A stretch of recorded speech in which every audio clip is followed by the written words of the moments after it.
Bonsoir à tous, merci beaucoup d'être venus nombreux pour cette conférence débat MSF Crash consacrée donc, à l'exposition au risque et à la gestion de la sécurité des programmes humanitaires.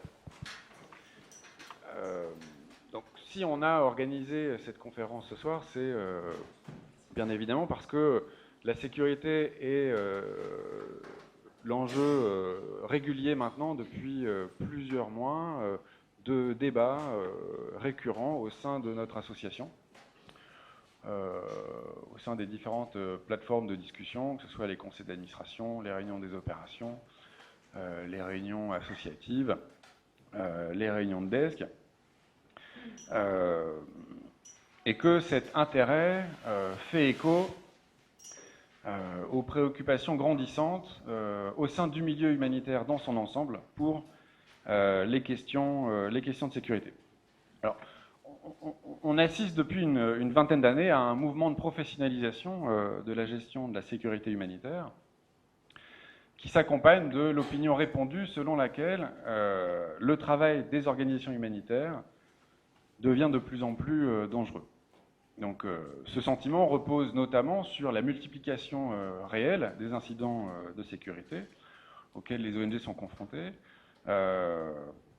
Et dans l'immédiat, je vais penser à nos collègues retenus, détenus en Syrie, ou encore à nos collègues personnels médicaux exposés aux menaces en Centrafrique.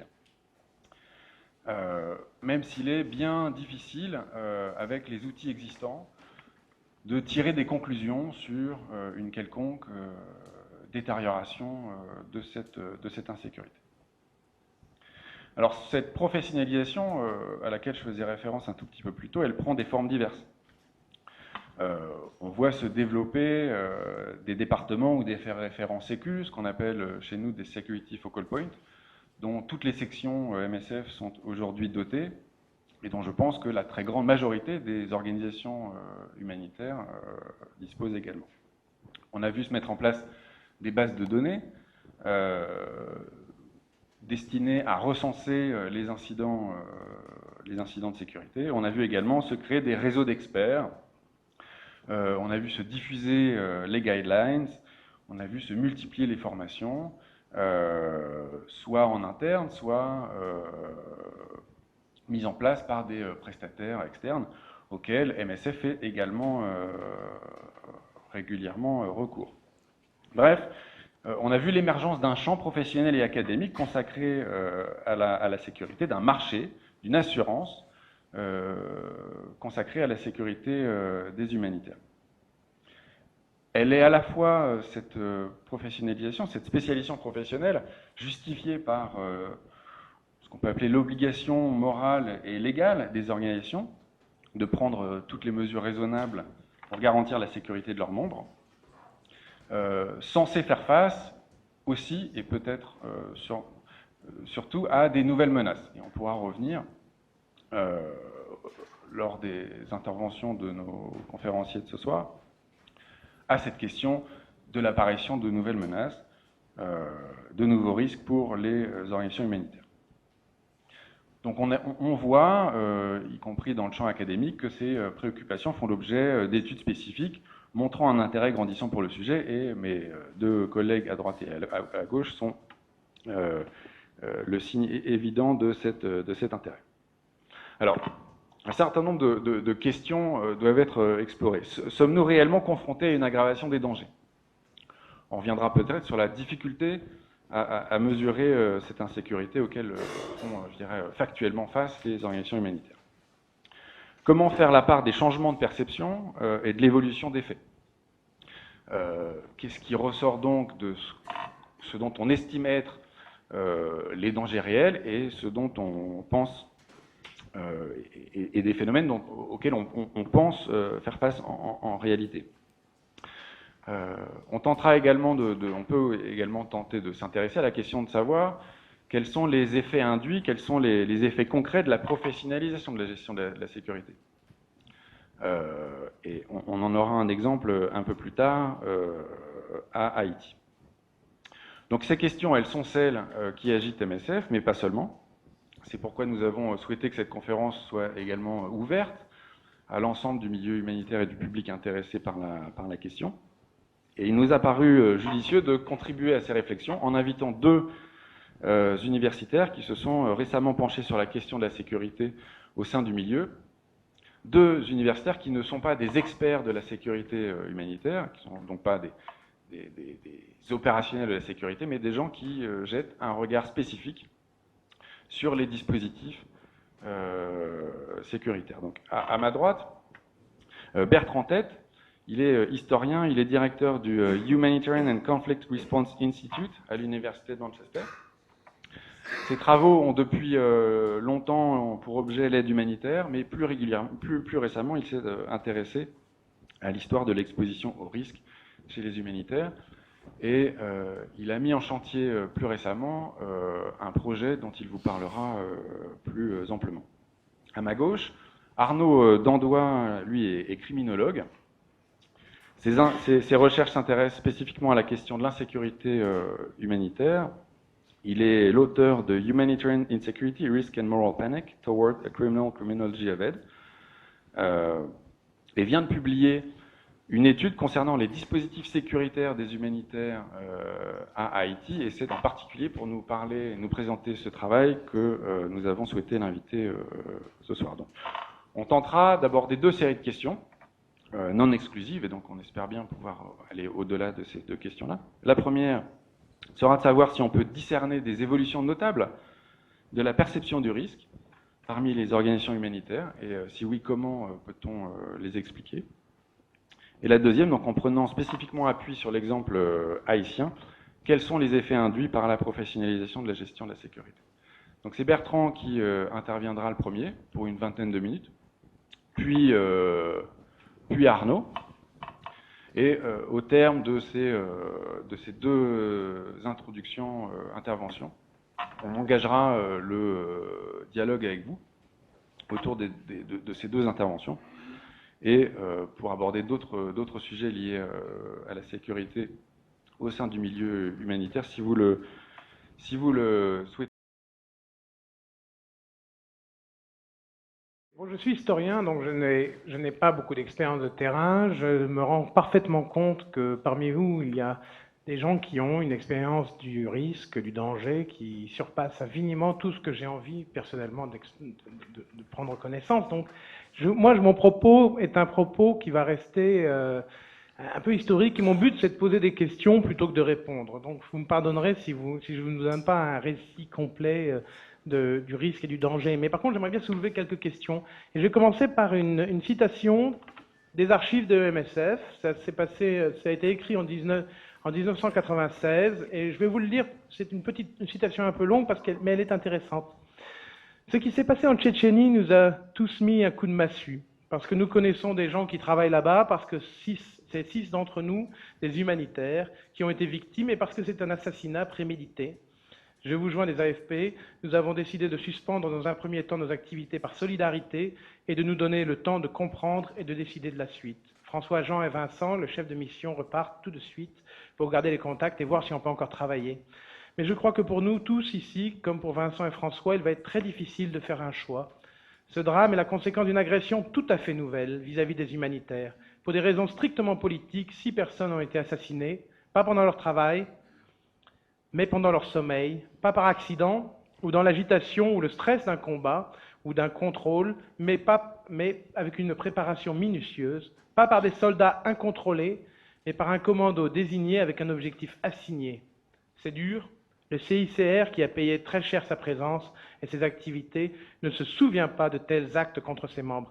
Il s'agit bien sûr du massacre des membres du CICR à Novié-Aki en Tchétchénie, en décembre 1996, et c'est un assassinat qui, semble-t-il, a été conduit par le FSB, et qui avait donc... il y a débat là-dessus, mais il y a au moins un témoin du FSB qui réclame l'assassinat, du moins il y a certainement eu préméditation. Moi, ce qui m'intéresse dans cette citation, c'est le fait qu'on utilise en 1996 ce terme tout à fait nouveau, cette nouveauté. Or, il se trouve que moi, je suis plutôt un historien du passé lointain de l'humanitaire, aussi bien que du passé récent. Et ce thème de la nouveauté de la violence contre l'humanitaire est un des thèmes récurrents de l'humanitaire. Donc s'il y a une nouveauté récurrente, si vous voulez, c'est qu'il y a donc un problème de mémoire dans l'humanitaire vis-à-vis de la violence, et je voudrais en parler un peu à ce niveau-là.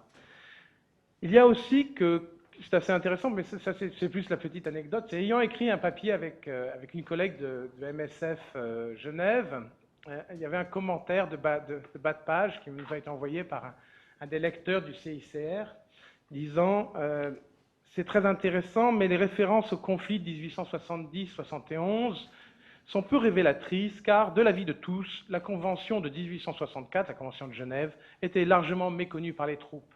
Alors je vous donne cette petite anecdote-là parce qu'elle signale, à mon avis, un des problèmes de l'histoire de l'humanitaire, c'est-à-dire cette tendance à voir l'histoire de l'humanitaire comme l'histoire d'une idée légale qui, au fur et à mesure de l'apprentissage de la Convention de Genève, aurait, en principe, aboli la violence contre les neutres humanitaires. Or, il se trouve qu'en fait, en 1870, la Convention de Genève avait été distribuée aux soldats de l'armée allemande qui ont commis le plus de crimes. Donc, il y a peu de corrélation entre connaissance d'une convention et pratique de la guerre suivant les normes humanitaires. Donc ça, c'est un domaine que je voulais mener parce qu'il faudrait qu'on réfléchisse un tout petit peu à quels sont les termes du risque et du danger. Et mon papier va se poser, je vais parler de ça en fait pendant les 15 prochaines minutes. Commençons par l'idée de risque. Alors l'idée de risque est une idée intéressante parce qu'en fait, elle vient d'un milieu très particulier et ce milieu, c'est le milieu des assurances. Et il s'agit notamment du concept des experts en sinistres du milieu du XIXe siècle qui ont un rôle direct dans la création de l'humanitaire. Vous ne le savez peut-être pas, mais vous participez au même univers que les assureurs. Et cet univers des assureurs, des experts en sinistres, ce qu'on appelle les actuaires, était de calculer en fait le risque comme une possibilité financière de dépenses suivant les désastres. Alors, il se trouve que les désastres, ce qu'on appelle des désastres maintenant internes ou domestiques, à l'époque étaient les grandes causes humanitaires. Par exemple, les incendies, les naufrages, beaucoup de naufrages, les inondations et aussi les désastres miniers. Donc ça, ce sont les, si vous voulez, il y a une continuité complète entre les interventions extérieures, ce que nous appellerions l'humanitaire moderne, c'est-à-dire les guerres, les massacres, les choses qui nous sont plus familières, et peut-être les accidents, ce qu'on appellerait des causes accidentelles. Au XIXe siècle, la continuité est complète et la logique est la même.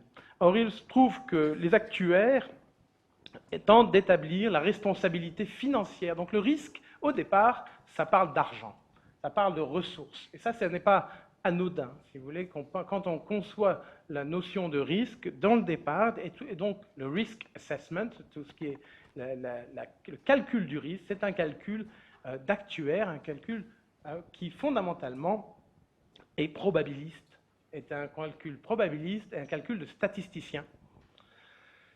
L'histoire du risque dans ce concept-là est donc liée avec l'histoire des assurances, y compris des assurances sociales, et ça c'est un domaine important, et bien sûr l'histoire légale des accidents et de la responsabilité criminelle ou de la négligence. Et là, il y a un domaine aussi très important, puisqu'il s'agit à deux niveaux. La responsabilité renvoie au concept de l'irresponsabilité, donc de la folie, de la perte de responsabilité, qui touche notamment les humanitaires souffrant de burn-out. Donc il y a quelque chose qui va rentrer là-dedans. Et dès le début, on commence à parler de burn-out en 1860. Donc ce ne sont pas des concepts récents du tout. Moi, j'essaie d'injecter un peu le passé lointain, mais c'est parce que ça... Comme disent les Anglais, stay with me là-dessus, c'est parce que ça pose des vraies questions d'aujourd'hui. Hein. Et le fait est que les humanitaires de la fin du 19e sont aussi des capitalistes. Or, ce sont des capitalistes, ce sont des banquiers genevois, des hommes d'affaires genevois, ce sont des hommes d'affaires britanniques, ce sont des hommes d'affaires et des femmes d'affaires d'ailleurs, dans quelques cas. Et par exemple, en Grande-Bretagne, l'un des grands humanitaires de la fin du 19e est un homme qui s'appelle Lord Sutherland, qui crée sa propre Croix-Rouge autonome, qui s'appelle le Stafford House Committee, et qui est un homme d'affaires extrêmement scrupuleux. Il demande donc de ces humanitaires un risk assessment, qui est un risque financier, le calcul exact des dépenses à encourir pour le secours des êtres humains. Les humanitaires qui sont responsables pour envoyer des secours pendant, par exemple, la guerre entre l'Empire ottoman et la Russie en 1876-78, une guerre importante d'ailleurs dont personne ne se souvient, mais qui est probablement une des origines de la guerre de 14-18, si vous voulez vraiment creuser les choses, ces gens qui envoient des secours, qui envoient quand même 8 hôpitaux, 120 médecins, enfin, je vous parle donc d'efforts humanitaires d'une échelle considérable, d'efforts humanitaires où 10% des médecins vont mourir, donc nous parlons donc d'une capacité de projection importante, mais aussi d'une acceptation importante du danger. Quand vous lisez leurs textes, vous vous apercevez que ces gens mettent une emphase particulière sur des concepts modernes, ou des concepts modernes pour leur époque, accountability, donc une responsabilité comptable, une responsabilité d'exactitude, de prudence financière et humaine, et de responsabilité. Ce sont les termes qu'ils utilisent pour parler de l'engagement humanitaire. Mais ce langage de l'humanitaire, de la prudence, de cette risk assessment, est aussi combiné avec un langage sur le danger. Alors, ce qui est intéressant dans cette période, donc très, très tôt, c'est que vous avez 2 langages qui parlent en même temps de la même chose. Un langage de bureaucrate, de technocrate, un langage d'homme d'affaires qui calcule, qui mesure le risque, et le mesure de façon aussi exacte qu'il est possible de l'être, et un langage qui va glorifier l'exposition au danger. Donc, un langage, si vous voulez, à la fois héroïque et comptable, chez les mêmes individus. Or, ce mélange de 2 types de narration de l'humanitaire, à mon avis, est resté avec nous pendant une très longue période, et ça, je vais l'expliquer un peu plus longtemps, mais vous avez donc 2 domaines, 2 registres linguistiques et conceptuels pour parler de ce que les individus vont faire en tant qu'humanitaires. Et le langage du danger, par contre, est inspiré par toute une littérature héroïque, une littérature du voyage notamment, une grande emphase sur les littératures de voyage qui est assez intéressante parce que le docteur Livingstone, le General Gordon, ou même un des plus grands humanitaires du début du XXe siècle, dont peut-être vous n'avez jamais entendu parler, mais qui s'appelait Roger Casement, qui a été exécuté par les Britanniques pour son rôle pendant l'insurrection de 1916 en Irlande.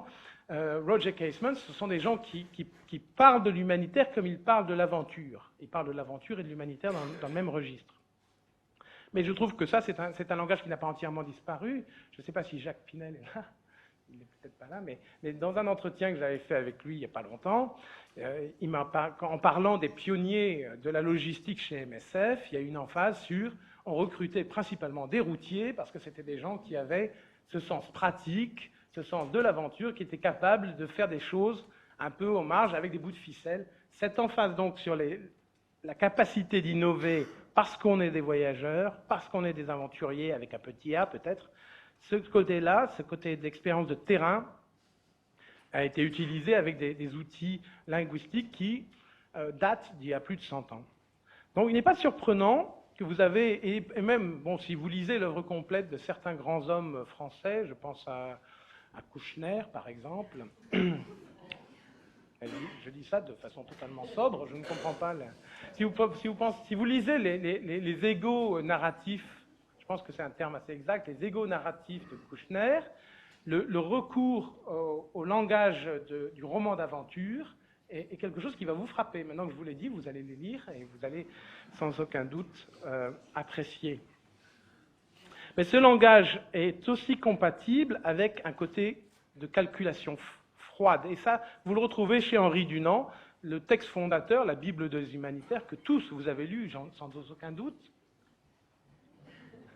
c'est disponible gratuitement sur le site du CICR. Le mémoire de Solferino, qu'il faut lire, parce que c'est un texte qui vous expliquera à peu près tout ce qu'il y a à comprendre sur ce qu'on a appelé autrefois les dilemmes de l'humanitaire. Ils sont tous là, ils sont dans Dunant. Quand vous lisez Dunant, vous trouvez cet engagement à la fois émotionnel et du calcul, le calcul du risque et le calcul du danger. Non, ce n'est pas pour dire que les humanitaires cherchaient le danger ou le sacrifice, mais qu'ils le représentaient comme une condition nécessaire de leur activité. Et dans Dunant, et ce qui est intéressant aussi, c'est que Dunant, sa première ambulance, qu'il crée presque accidentellement, vous savez que c'est un homme d'affaires ruiné qui essaye de trouver Napoléon III pour exproprier une tribu arabe d'Algérie, donc il faut remettre l'humanitaire dans ces petites manipulations un peu sales du début. Quand Dunant rencontre la bataille et qu'il crée une ambulance à Castiglione, c'est dans une église. Et là, je pense c'est symbolique, mais c'est assez intéressant parce que vous avez l'église, cette idée que l'hôpital humanitaire est un sanctuaire, est déjà dans le premier texte de l'humanitaire. Cette idée qu'on peut sanctuariser complètement l'aide humanitaire médicale. Alors, il se trouve que il y a eu, dès le début, la première, dans la guerre de 1870, je vais vous barber là-dessus, mais bon, c'est mon sujet de recherche pendant des années, j'ai travaillé 10 ans dessus, alors permettez que j'utilise un peu de mon matériau. La guerre de 1870, c'est peut-être pas intéressant pour les gens du CICR, mais ça l'est pour moi, donc vous me pardonnez. Il n'y a personne du CICR ici? Si. Je vais me retenir. Ce sont des gens importants, que j'aime beaucoup d'ailleurs. Donc, pour revenir à la guerre de 70, vous trouvez les deux choses qui sont liées à la sanctuarisation.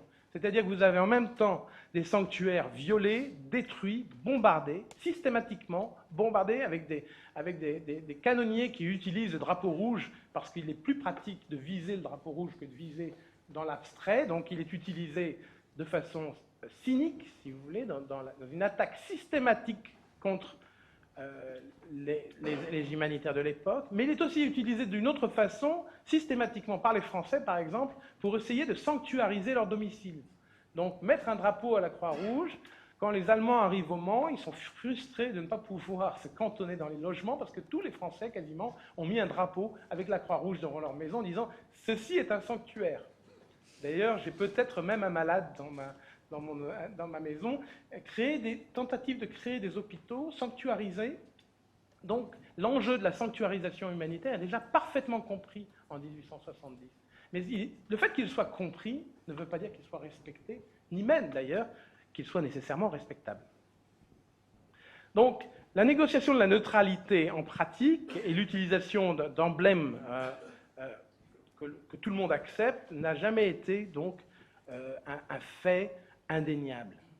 Et il est intéressant que l'instrumentalisation de l'humanitaire à des buts politiques et de politique extérieure est très important. Par exemple, quand les Japonais, en 1905, ont été reconnus comme des grands humanitaires parce qu'ils ont traité leurs prisonniers russes remarquablement, ils en font d'ailleurs tout un spectacle, ils le font avec un but explicite pour en fait promouvoir le Japon en tant que puissance mondiale. Donc vous voyez qu'il y a une utilisation aussi cynique d'un côté que de l'autre dans ce cas-là. Alors les outils de négociation étaient significatifs, en particulier quand les gens essayaient de mettre en exergue leur droit à la souveraineté. Donc le respect de la Croix-Rouge, ça peut être un outil pour se faire reconnaître comme un État souverain. Et ça, cette connaissance-là, c'est-à-dire qu'on ne va accepter ou négocier la neutralité en pratique que pour des objectifs politiques, vous l'avez dès le début du 19e, fin du 19e, début du 20e siècle. Il y a un quiproquo donc entre la sécurité, le safety, et la neutralité donnée au personnel médical et les enjeux politiques qui les entourent. Il se trouve donc que dans les guerres civiles, ce quiproquo, en général, cet échange n'a pas lieu. Et vous avez pourtant des exemples très précis. La Commune de Paris, ici même, dans la dernière semaine de son activité, publie dans le journal officiel de la Commune de Paris, publie deux choses. C'est vrai, nous n'avons pas signé la Convention de Genève, mais nous excédons les termes de la Convention de Genève. Et ça, c'est en réponse au gouvernement de Versailles qui dit, puisque vous n'avez pas signé la Convention de Genève, nous n'y serons pas tenus, nous allons donc procéder comme si la Convention de Genève n'existait pas. Donc, dans une situation de guerre civile, et il y en a de nombreux exemples par la suite, il n'y a donc pas forcément reconnaissance de la neutralité ou de la sanctuarité. Il est aussi vrai, par ailleurs, que les volontaires, par exemple les Américains qui ont rejoint le Field Unit of the Abraham Lincoln Brigade, des brigades internationales de la guerre civile espagnole, ne le font pas par souci humanitaire, mais bien par un souci de solidarité avec des forces combattantes. Et là, c'est cette idée que l'aide humanitaire n'est pas forcément une aide humanitaire neutre, mais peut-être en fait un engagement guerrier ou un engagement autour des guerriers, fait que la sanctuarité peut voler en éclats pour d'autres raisons. Alors, à mon avis, le danger et le risque ont émergé comme des notions qui ont touché les individus de façon assez différente et pour des raisons d'organisation. Alors, dans un certain sens, dans les premiers récits que nous avons de l'humanitaire, on parle beaucoup de sécurité. On parle énormément du rôle des courtiers, des gens qui vous amènent d'un endroit à un autre, qui vous protègent, qui vous logent pour la nuit. Et on parle beaucoup des négociations avec les autorités locales, les autorités tribales ou de toutes sortes. Mais on fait aussi beaucoup l'emphase sur le rôle individuel de l'humanitaire, l'emphase sur le courage, la dévotion, l'endurance. Ce sont les termes qui reviennent le plus dans cette période de la fin du 19e, c'est-à-dire des qualités individuelles de l'humanitaire, et qui sont les seuls moyens d'éviter le vrai danger. Donc ce qui est intéressant, c'est que l'emphase est sur l'individu plutôt que sur des systèmes. Et la notion de danger à la personne est assez importante, puisque vous avez le concept de burn-out qui apparaît très tôt, et qui apparaît sous sa forme de ce qu'on a appelé plus tard, vers 1940, compassion fatigue. Donc, le concept de compassion fatigue, c'est en fait le moment où l'infirmière ou le médecin, par obsession pour la santé de leurs patients, perdent leur propre santé, surtout mentale, et s'effondrent. Et il se trouve que, par exemple, Henri Dunant en fait la première description connue pendant la bataille de Solferino. Il décrit un touriste français qui, affolé par les ruines, n'arrêtait pas de pleurer, donc on a dû le mettre dehors, un marchand de Neuchâtel qui travaille pendant 2 jours non-stop, et à la fin on est obligé de l'arrêter parce qu'il est en train de faire une fièvre. Et il y a un Belge aussi, un touriste belge. Il y avait des touristes dans les batailles du 19e siècle, les touristes venaient voir les batailles, ça se faisait. Un touriste qui a fait une fièvre de compassion, une fièvre compassionnelle, si vous voulez. Et même un soldat de l'armée italienne qui fait une dépression nerveuse d'avoir travaillé avec Henri Dunant. Donc Henri Dunant, par contraste, fait le portrait de lui-même et de quelques autres comme étant des individus qui ont des capacités qui leur permettent de résister au danger que représente la souffrance de l'autre. Et par contre, dans Henri Dunant, on n'a aucune pitié pour le conducteur de sa charrette, qu'il a loué. Or, le conducteur de la charrette, très foncièrement, lui, n'avait pas négocié d'aller jouer l'humanitaire. Alors, sans vouloir faire le parallèle entre un conducteur de charrette et un conducteur de 4x4, il y a cependant un parallèle à faire, et possible, dans le sens où le conducteur, le cocher de Henri Dunant, finit au bord d'une dépression nerveuse, du fait de son exposition constante au danger, prouvant par là d'ailleurs qu'il n'a ni éducation, ni courage, ni endurance. Donc la conscience du risque et du danger que le travail humanitaire peut causer me renvoie un peu sur ce concept les concepts de départ, des idées de risque et de danger, c'est-à-dire les idées qui viennent du concept de l'assurance et du monde de l'emploi. La notion de traumatisme est une notion qui est d'origine accidentelle. Quand on parle du traumatisme au XIXe siècle, on fait principalement référence aux accidents de train, qui sont une des causes principales et qui sont supposés être une des causes de détérioration nerveuse et psychiatrique de leurs victimes. Donc quand on parle de traumatisme, quand on parle de risque, on fait en fait souvent référence à un milieu, si vous voulez, beaucoup plus proche de nous, beaucoup plus quotidien que celui de guerres extérieures. Alors ce qui est intéressant dans ce sens-là, c'est qu'on combine en même temps donc, cette description de réponse individuelle à la souffrance avec un langage quasiment religieux. Je le cite en anglais, c'est « We pass safely out of this valley of the shadow of death ». Donc ça, c'est la sortie d'un cortège humanitaire qui s'enfuit de Kars en Bulgarie en 1878 et qui parle de la vallée de la mort. On s'enfuit de la vallée de la mort. Donc, vous avez la combinaison de cette analyse du risque de façon très pragmatique, l'assurance, le danger, mais qui se combine en même temps avec ce qui apparaît à la fin du 19e et qui est en contradiction avec ce qui apparaît dans le reste de la société. Et donc les humanitaires sont à la fois un reflet de leur époque, mais sont en contradiction, dans le sens où un humanitaire au fin 19e est un volontaire, et la plupart des humanitaires le sont restés, mais un volontaire souvent employé. Alors, ils reçoivent des salaires, ils ne sont donc pas très différents de ce que nous avons aujourd'hui. Ce sont des gens qui reçoivent des compensations financières, notamment pour leur travail médical, vers 1870-1878.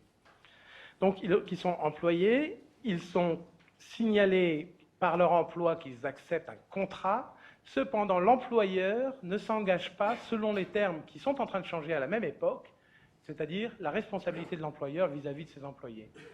Il y a donc un paradoxe, si vous voulez, une bifurcation entre la société civile qui est en train de tourner complètement le rôle de la responsabilité civile en fin 19e, en France comme en Angleterre. Il fallait démontrer que l'employeur était responsable. Et non pas, c'est-à-dire que la faute de l'employé était, en cas d'accident, la faute de l'employé était le point de départ. Fin 19e, il y a un retournement complet, c'est l'inverse qui se passe. C'est-à-dire que la faute de l'employé doit être démontrée pour que la responsabilité de l'employeur ne soit pas mise en cause. Ça s'applique partout, sauf dans le monde humanitaire. Et donc ça s'applique partout à cette époque-là. Et c'est pourtant intéressant parce que ce sont des employeurs eux-mêmes, ce sont des businessmen qui se lancent dans l'entreprise humanitaire. Il y a donc un statut différent pour les humanitaires. Bon. Alors il me semble, moi, ça c'est en guise de conclusion, que là, vous avez des points de départ assez intéressants, des divergences, et qu'à mon avis, fin XXe siècle, début du XXIe siècle, il faut se poser la question à quel moment on a essayé de reconverger les statuts d'employeurs et d'employés de la société civile qui s'étaient séparés fin XIXe de la façon dont on le fait actuellement. C'est-à-dire que, dans une certaine mesure, le droit des employés humanitaires, tellement négligé pour le cocher de Dunant ou les employés de l'ambulance de Kars, a réintégré le droit humanitaire. Et dans un certain sens,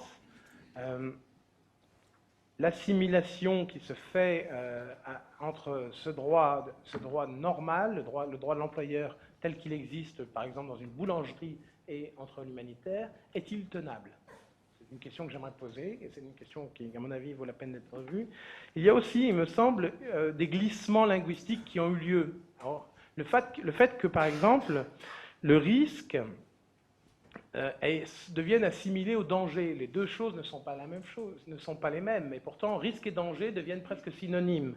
Risk management, qui est utilisé souvent en anglais, hein, la phrase risk management, le management du risque, a été souvent assimilé à la sécurité. Sécurité, en anglais security and safety, sont aussi devenus presque synonymes. Alors c'est assez intéressant parce que security and safety ne sont pas la même chose. De toute manière, il est important de savoir que le mot security en anglais, au départ, c'est en fait les actifs du risk management, c'est-à-dire les ressources financières. Il ne s'agit absolument pas de la préservation des individus et des choses. Donc il y a à mon avis, des catégories linguistiques et conceptuelles qui se sont assimilées, il me semble, et j'aimerais savoir qu'est-ce que ça veut dire pour nous, quel rôle ça va jouer pour l'entreprise humanitaire.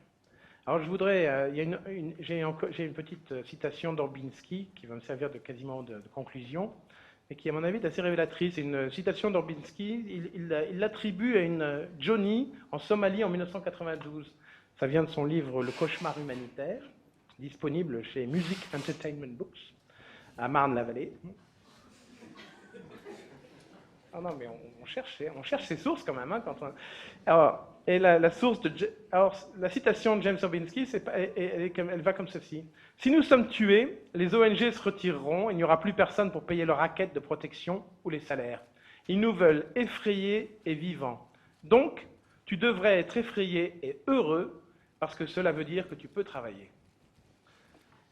Bon, il me semble que beaucoup des mesures et des pratiques et des logiques qui se sont développées depuis 1992 ont précisément tout fait pour tourner leur dos à cette logique héroïcisante, ce langage héroïcisant qui peut être agaçant aussi bien qu'admirable.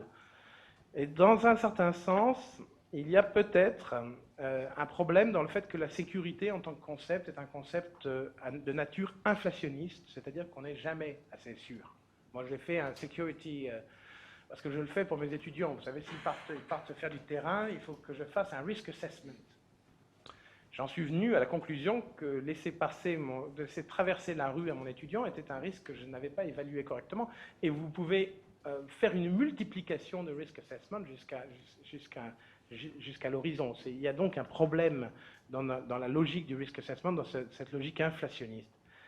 Et il me semble, par contre, évident que les humanitaires sont rentrés dans le rang, que leur bureaucratie, leurs ressources humaines, admirables pour autant qu'elles soient, et les politiques des grosses organisations internationales humanitaires ont refermé donc la distance entre une fiction peut-être, une fiction nécessaire de l'aventure vis-à-vis du danger et des responsabilités de l'employeur. Et peut-être finira-t-on chez MSF comme ailleurs avec un panneau au-dessus de la porte disant dans cette entreprise, nous voulons que nos employés aient le droit de travailler sans prendre des risques ou sans être soumis à un environnement hostile.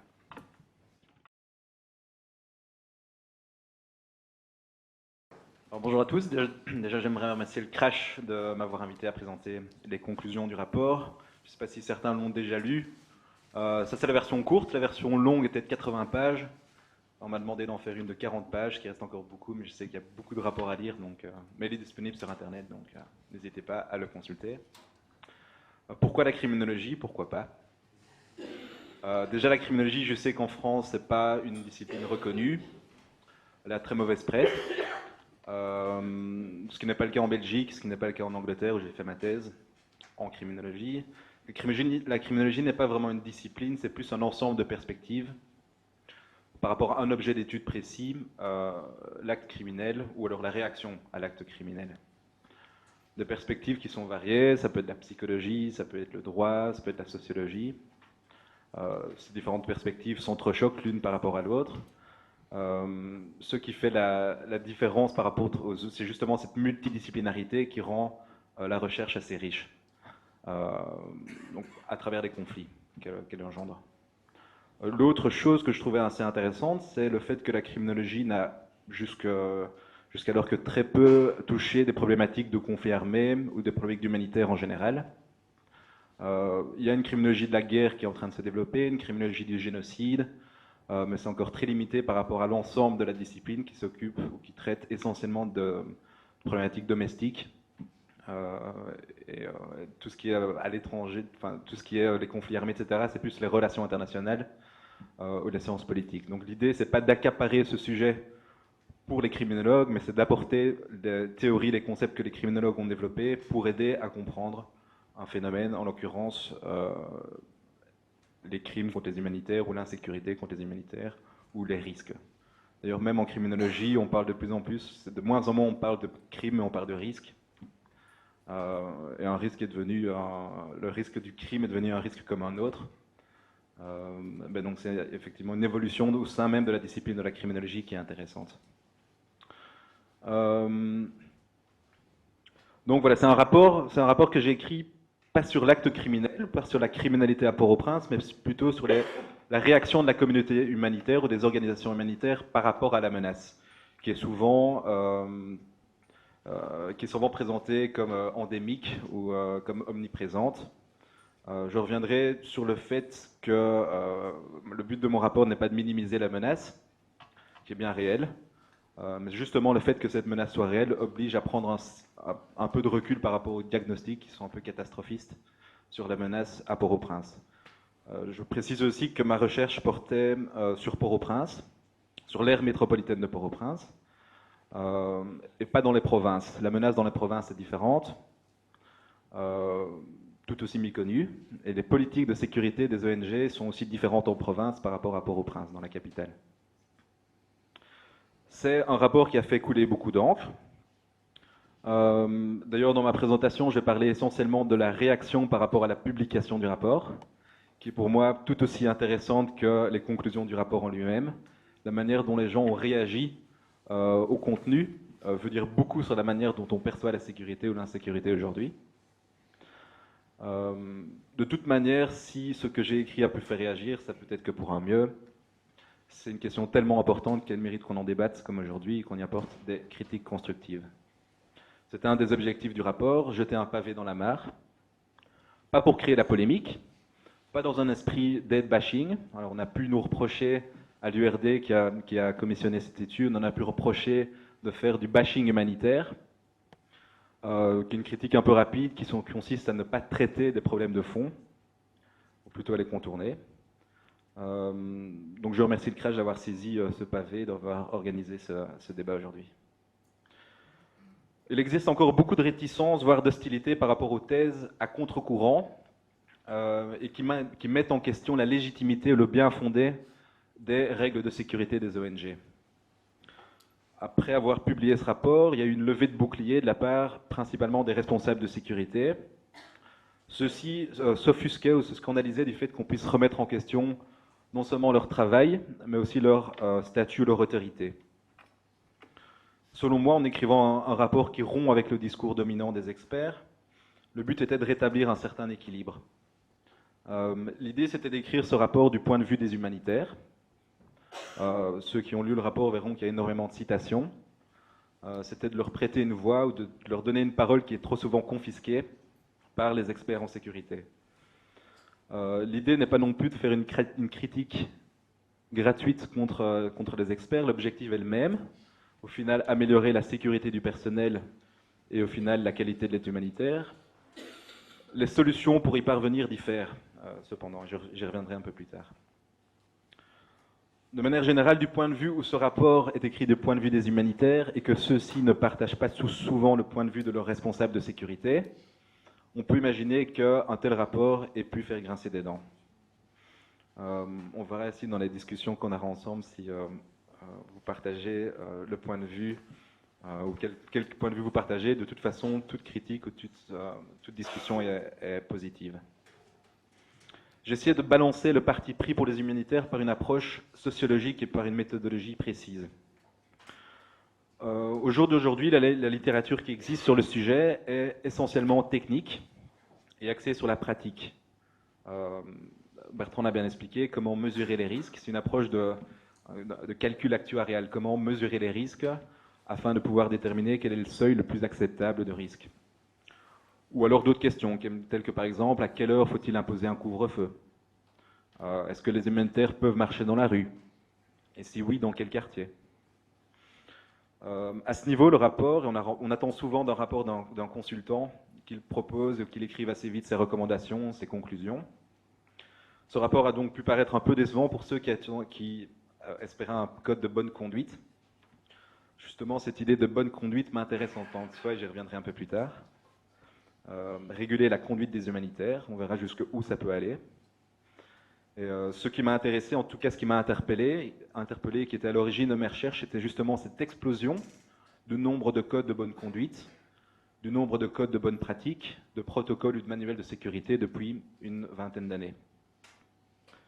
Sans parler bien sûr, comme Michael l'a bien signalé au début, l'explosion du nombre de formations sécuritaires, où on organise des simulations, où les humanitaires sont mis en contexte, des bombardements, etc.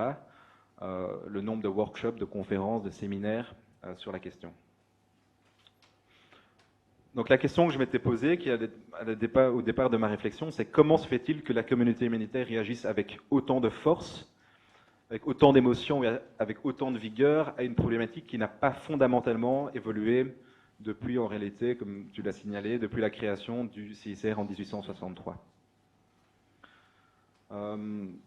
En posant cette question, je ne dis pas qu'il n'y a pas une menace, mais que la manière de répondre à cette menace doit être replacé dans un contexte historique et culturel bien particulier. En disant ça, je tiens à clarifier une confusion qu'il y a eu. Les gens, peut-être j'expliquerai 2 raisons selon moi pour lesquelles les gens ont pu mal interpréter le rapport. J'ai expliqué que les criminologues font en général la distinction entre l'acte criminel, qui constitue un objet d'étude à part, et la réaction sociale, qui constitue un autre objet d'étude à part. Donc les deux sont pas forcément, il n'y a pas un lien causal direct entre l'acte criminel et la réaction sociale par rapport à l'acte en question. Donc je minimise pas du tout le danger pour les humanitaires. On a des bases de données assez précises qui disent on a des rapports très précis qui disent chaque année le nombre d'humanitaires tués, kidnappés ou violentés. Même en Haïti, à Port-au-Prince, des ONG se sont fait braquer, certains humanitaires se sont fait kidnapper. Comme j'explique, c'est justement parce qu'il y a une menace réelle qu'il faut prendre un peu de recul, ou qu'il faut éviter des conclusions un peu trop hâtives sur une menace qui, en tout cas en Haïti, reste relativement exceptionnelle. De manière générale, il faut aussi prendre un point de recul par rapport au discours sur le rétrécissement de l'espace humanitaire, qui est très englobant, et sur une nouvelle menace pour les humanitaires, comme si pour la première fois les humanitaires seraient confrontés à une menace délibérée. Et avant ça, les humanitaires auraient été au mauvais endroit au mauvais moment, et aujourd'hui ce serait différent. Donc l'importance de remettre dans un contexte historique la question de l'insécurité humanitaire. Selon moi, une des raisons pour lesquelles on a pu mal comprendre mon rapport, c'est l'utilisation du concept de panique morale. C'est un concept qui est éminemment sociologique à la base, même si aujourd'hui, effectivement, le problème c'est que ce concept a été repris par les médias et par certains sociologues d'ailleurs, qui l'utilisent de façon très simpliste, même parfois péjorative, comme une forme d'étiquette qu'on accole à une réaction qu'on juge, donc c'est vraiment un jugement, excessif ou disproportionné.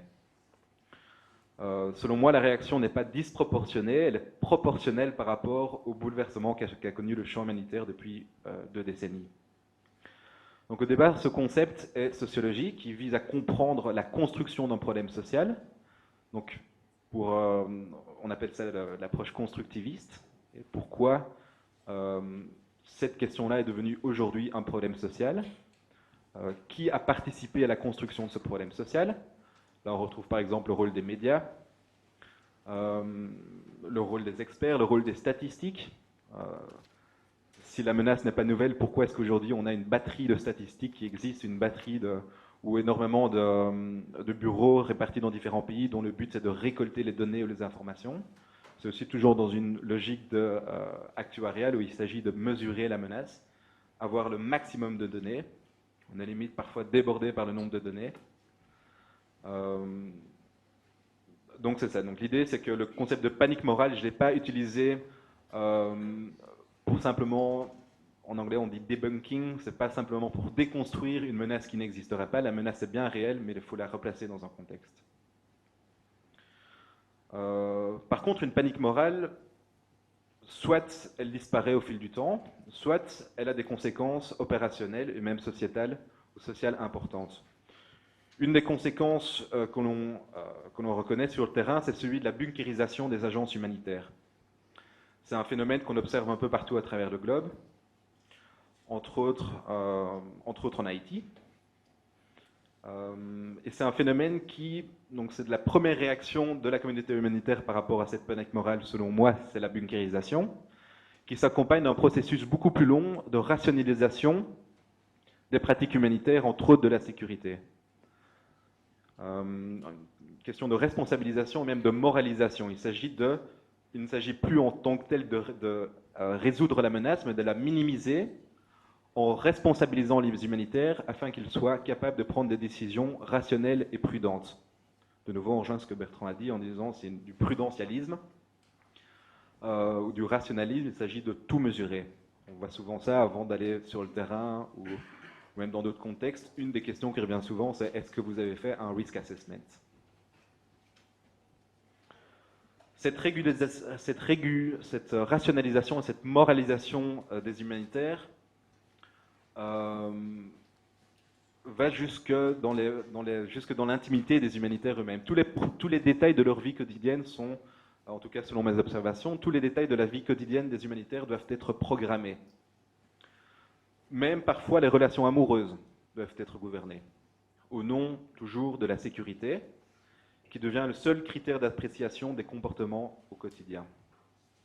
Il s'agit de produire des nouvelles formes de subjectivité, d'internaliser la culture du risque dans toutes les pratiques quotidiennes. Je reprends ici une citation de Mark Duffield, qui lui-même est inspiré des travaux de Foucault, qui parle, lui, d'autogouvernance thérapeutique. Afin d'éviter, je cite, afin d'éviter et de minimiser les risques, on attend des travailleurs humanitaires qu'ils agissent sur eux-mêmes, qu'ils changent leur propre comportement et leur style de vie afin de se rendre capables d'aider les autres. Alors on va voir se développer des technologies de plus en plus sophistiquées pour mesurer les risques, des risques qu'il faudra ensuite gérer, soit par l'espace, donc gérer les risques par l'espace par exemple en construisant des murs, à travers les fils de fer barbelés, etc., soit en régulant les conduites des humanitaires. Alors selon moi, et selon les entretiens que j'ai pu conduire avec de nombreuses personnes en Haïti, à Port-au-Prince, c'est un mode de vie qu'on impose qui est problématique à différents niveaux. D'abord, c'est un mode de vie qui masque les dangers. Ça permet peut-être d'éviter sur le court terme les dangers, mais les masque surtout. Le fait de vivre derrière des bunkers rend très difficile pour les humanitaires d'apprécier et de comprendre les sociétés avec lesquelles ils sont engagés. C'est un mode de vie qui alimente également un sentiment d'insécurité. J'ai pu m'en rendre compte en passant beaucoup de temps avec les humanitaires qu'à chaque fois, c'est la manière dont on peut internaliser la culture du risque. Ils se demandent à chaque fois, est-ce qu'on peut aller là? Est-ce que c'est pas trop dangereux? Est-ce que ce bar est sur la liste des 10 bars autorisés par notre organisation, etc. Donc ça alimente un sentiment d'insécurité. La peur du crime devient presque plus problématique que le crime en lui-même. Les conséquences sont assez pernicieuses.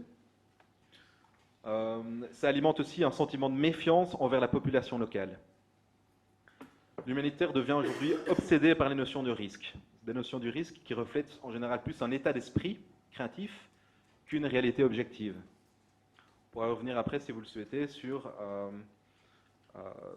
l'analyse contextuelle, sur la manière dont comment la criminalité est mesurée à Port-au-Prince et quels sont les problèmes méthodologiques au niveau du calcul et au niveau de l'interprétation des chiffres. Donc l'humanitaire devient obsédé par les notions du risque. L'espace public en lui-même n'est plus un espace d'échange et d'interaction, c'est un espace à risque. Il faut éviter toute forme de contact avec l'espace public, avec la rue, qui est, elle, définie à travers le prisme du risque. L'idéologie sécuritaire affecte l'essence même de l'humanitaire comme disposition à l'autre. L'autre est souvent vu avant tout comme une menace, donc l'autre est vu comme une menace avant d'être autre chose. Une des conséquences pernicieuses de ça, c'est d'affaiblir un lien de confiance qui est déjà très précaire en Haïti entre les ONG et la population locale. Il y a un rapport, une étude récente qui dit que plus de 60% de la population locale n'a pas du tout confiance dans les ONG. Ça se voit même quand on se balade dans la rue, si on a la possibilité de se balader dans la rue. Sur les murs qui sont graffés, où on a énormément de graffitis qui disent « Abat ONG, ONG petit voleur », des choses comme ça. Donc il y a vraiment un véritable, et ça se voit aussi dans les médias. Là aussi, il faut relativiser dans le sens où il y a aussi beaucoup d'instrumentalisation par les politiques. Les politiques cherchent souvent un bouc émissaire pour pouvoir attribuer aux ONG leurs propres problèmes ou leur propre manque de gouvernance. Mais cela dit, la situation est telle qu'effectivement aujourd'hui, la confiance est rompue entre les ONG et la population locale en Haïti. On constate aussi surtout que des règles beaucoup trop strictes sont contre-productives. Elles incitent des écarts de conduite qui sont susceptibles de mettre davantage en danger la sécurité du personnel humanitaire. Pas littéralement, mais il s'agit de faire le mur. De tels écarts par rapport aux bonnes conduites sont attribués à l'ignorance ou à l'immaturité prétendue des humanitaires. Et pas du tout à la rationalité des règles en elles-mêmes, qui est de contrôler la vie des humanitaires de manière presque quasi totalitaire. Les responsables de sécurité aujourd'hui prennent le rôle ou jouent le rôle du shérif, qui est chargé de faire respecter la loi, sous peine de sanctions disciplinaires. Il y a une forme d'infantilisation qui se met en place. Comme les enfants, les humanitaires n'auraient pas l'autonomie suffisante pour prendre des décisions éclairées. Et seuls les experts, ceux qui savent, ont la capacité d'apprécier ce qui est bon pour eux. C'est un discours assez paradoxal. On peut se demander comment les humanitaires auraient la capacité d'apprécier ce qui est bon pour eux si on les laisse, si on les enferme ou si on les exclut du monde extérieur. Si on les isole par rapport au monde extérieur. De manière générale, cet humanitaire qui devient rationnel empiète sur l'humanitaire relationnel. L'humanitaire devient, à travers les politiques de sécurité, de plus en plus rigide et impersonnel. Selon moi, il faut une approche, donc je ne propose pas des recommandations, c'est simplement un changement de perspective, une perspective qui est une perspective qui est adaptative. Ce n'est pas une perspective qui s'accommode facilement de codes de bonne conduite, de bonnes pratiques ou de standards prédéterminés. On voit d'ailleurs souvent des grilles d'analyse qu'on utilise en Haïti qui sont exactement les mêmes que les grilles d'analyse qu'on utilise dans d'autres contextes. C'est une approche qui ne se contente pas de réponses toutes faites par rapport à des contextes qui sont complexes, variés et très nuancés.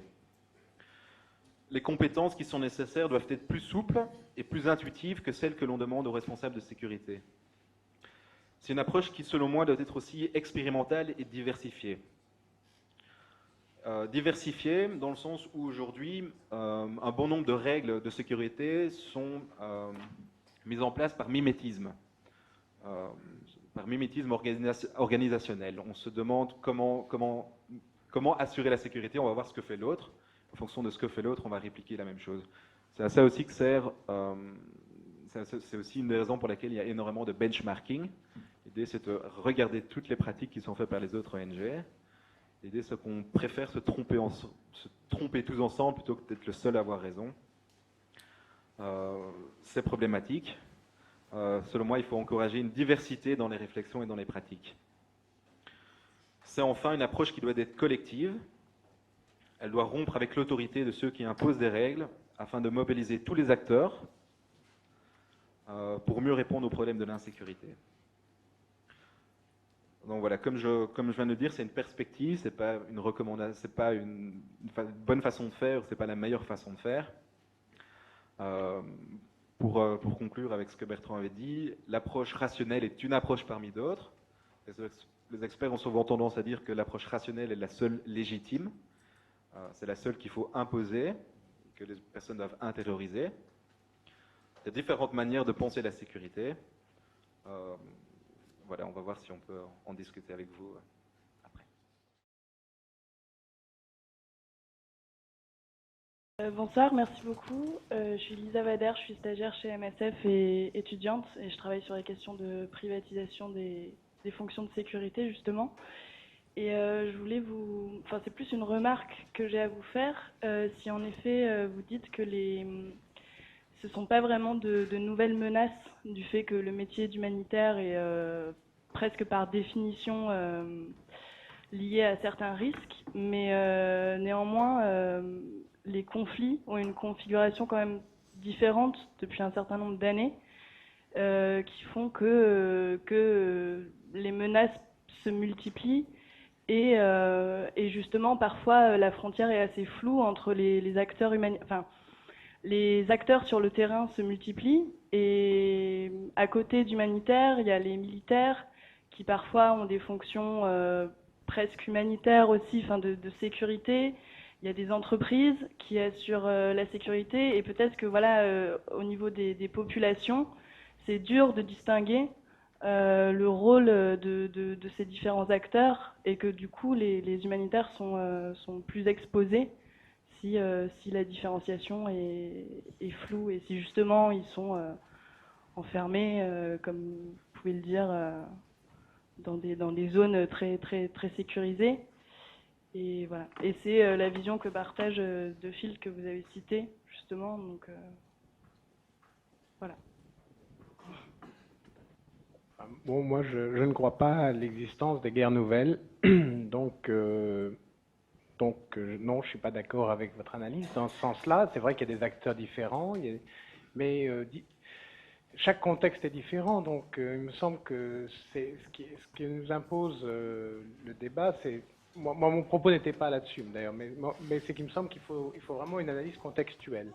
Et je ne suis pas certain qu'il y ait de vraies guerres nouvelles. Non, je n'ai pas. Je suis effectivement sur le concept des nouvelles guerres, comme tu as expliqué, qui a été aussi pas mal critiqué, au même titre que du concept que du nouveau terrorisme, et de la manière dont les nouvelles guerres affecteraient la sécurité des humanitaires.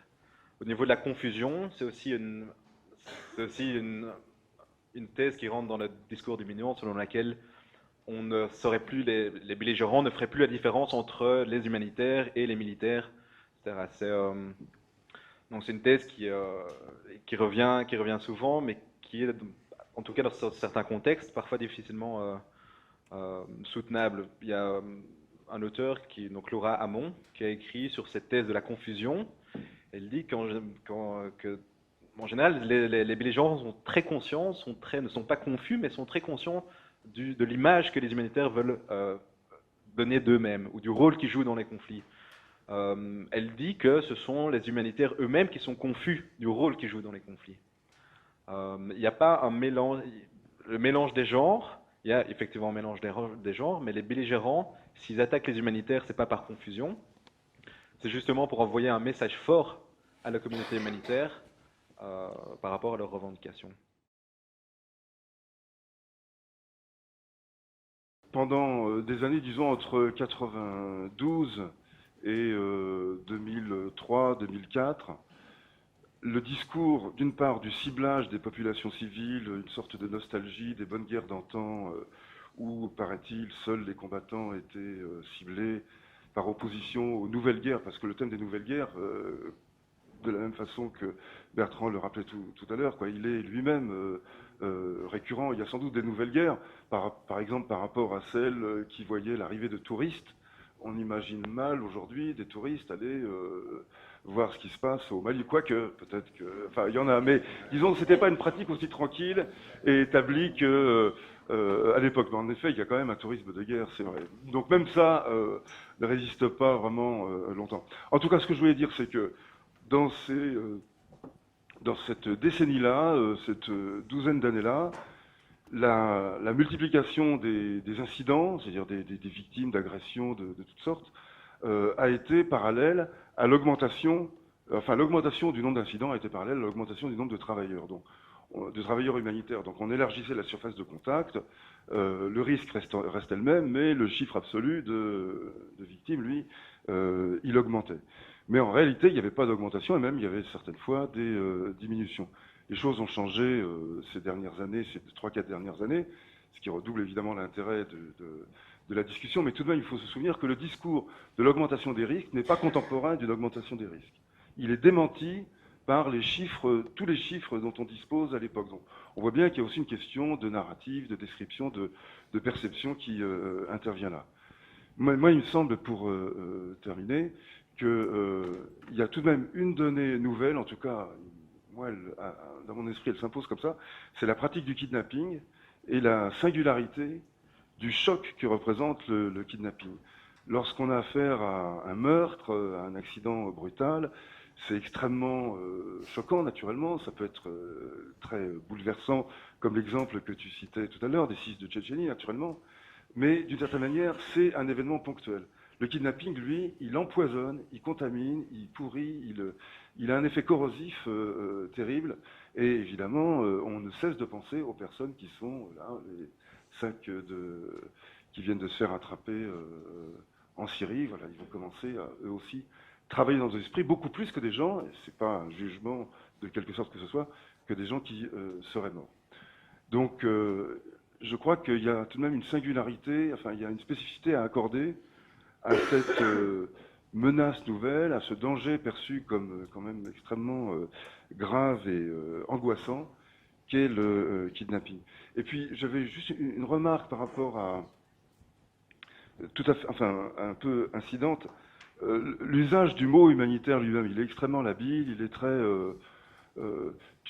Bertrand, tu parlais tout à l'heure des médecins volontaires des brigades internationales en Espagne, et tu disais que c'était une aide humanitaire qui n'était pas vraiment humanitaire. Mais je crois que déjà en le formulant comme ça, on trébuche, parce que c'est une aide, certes, mais c'est une aide politique, c'est un engagement solidaire au service de la révolution. Le décrire comme humanitaire, ce serait vraiment insultant. Moi, je faisais partie dans les années 60 du comité d'un bateau pour le Vietnam, d'opération Un bateau pour le Vietnam. On nous aurait parlé d'humanitaire alors que c'était une solidarité politique anti-impérialiste, révolutionnaire. On aurait soit rigolé, soit on aurait trouvé ça désobligeant, quoi. Et le même, enfin, et 10 ans plus tard, un comité, un bateau, enfin 15 ans en l'occurrence, un comité, un bateau pour le Vietnam se crée sur des bases humanitaires. C'est totalement contextuel, et je pense qu'il faut qu'on garde à l'esprit en permanence que, avec les époques et les circonstances, l'usage du mot humanitaire, il est extrêmement variable et personne ne peut s'approprier comment dire, un sens exclusif. Personne ne peut décider que c'est le bon sens qu'il donne. Il faut simplement avoir en tête la variété des usages. Et, pardon, je termine là-dessus parce que les morts humanitaires aussi, ils ont leur importance là-dedans. Les 4 d'Afghanistan, en 2004, c'est ça. C'était effectivement des membres d'une équipe humanitaire de MSF, en l'occurrence. Mais est-ce que c'était en tant qu'humanitaires qu'ils ont été tués? Il y a toute raison de penser que c'est pas le cas. C'est parce qu'ils étaient des étrangers, qu'ils avaient une valeur médiatique, une valeur symbolique suffisamment élevée pour être un intérêt à ce moment-là. Mais même nous, dans ce genre de circonstances, il faut qu'on se méfie, parce qu'on induit une qualification d'emblée. Il y a toujours un jugement qu'on porte, positif ou négatif, quand on utilise ce mot. Et je pense qu'il faut le faire avec donc discernement, quoi, dans les circonstances qu'on utilise.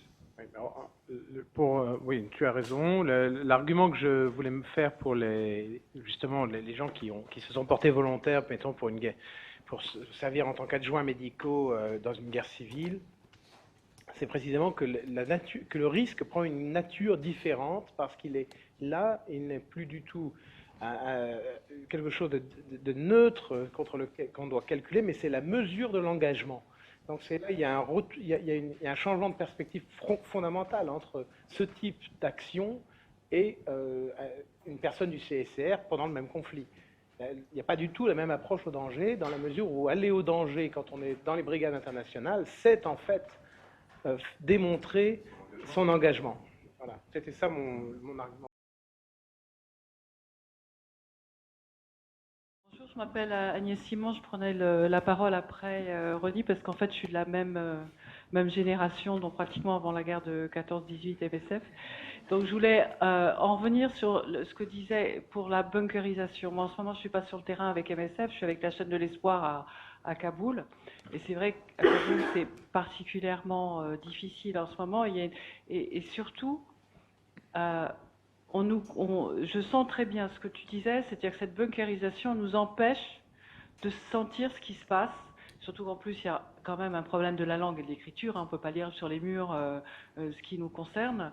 Et du coup, pour moi ça m'embête beaucoup parce que quand j'étais sur le terrain avec MSF, on bougeait partout à l'époque. Il y avait des risques, on bougeait quand même partout, on sentait quand même bien les choses. Et surtout, il y a une chose on est un peu pris en otage par les règles de sécurité qui sont mises en place peut-être, qui sont, même si on essaie de les alléger au maximum, etc., c'est de faire prendre des risques aux gens, aux Afghans, aux gens de Kaboul, aux gens avec qui on travaille. C'est-à-dire, jamais j'irai dans un coin où c'est interdit avec quelqu'un de l'équipe parce que j'aurais peur de le mettre lui en danger. Et du coup, ça nous verrouille encore plus voilà. On ne va plus faire des visites dans les gens chez eux parce qu'on se dit, parce qu'effectivement le grand problème en ce moment c'est le kidnapping, c'est l'hantise de tous les ambassadeurs qui se succèdent. Voilà. Et je ne sais pas comment lutter contre ça avec une certaine rationalisation souple, vous voyez, parce qu'on se dit toujours on peut mettre les autres en danger. Voilà, c'est ce que je voulais dire. Oui, J'interviens rapidement parce qu'il y a toute une discussion qu'on a eue dans le cadre de nos réflexions internes autour de la question de la sécurité, c'est l'existence ou non d'une culture dominante qui est celle que je présentais rapidement tout à l'heure, de ces différentes variantes de couleurs et de notre capacité à négocier avec elles ou de s'en abstraire, ou à défaut de pouvoir s'en abstraire, au moins d'arriver à négocier avec elles et donc d'arriver à retrouver un peu d'autonomie par rapport à ces pratiques, je dirais, malgré tout majoritaires. Et pourquoi elles sont majoritaires? En partie pour certaines des raisons que Arnaud exposait tout à l'heure, le réflexe du mimétisme, hein, de faire ce que le voisin fait, et aussi de revenir à cette question qu'on peut rediscuter avec Bertrand aussi, cette question de la duty of care, et de l'apparition, en tout cas, de la pression légale de normes juridiques destinées à protéger les individus et qui mettent en avant la responsabilité de l'employeur de mettre à disposition les moyens nécessaires, une obligation de moyens pour faire en sorte que les personnels soient le moins exposés possible dans une société qui semble de plus en plus adverse au risque, moyens qui passent par un panel de solutions qu'on a rapidement exploré ici, la bunkérisation, la restriction des mouvements, les couvre-feux, etc. Comment effectivement retrouver un peu d'autonomie face au développement de ce phénomène-là. Et je rajouterai une deuxième question. À la fois, on a au bout une partie de l'équation qui est l'obligation légale de l'employeur, mais comment cette obligation légale qui est faite à l'employeur est-elle compatible avec le respect de la liberté individuelle des individus? Et puis finalement, est-ce que les restrictions à la liberté individuelle qu'on impose en tant qu'employeur sont conformes à la légalité?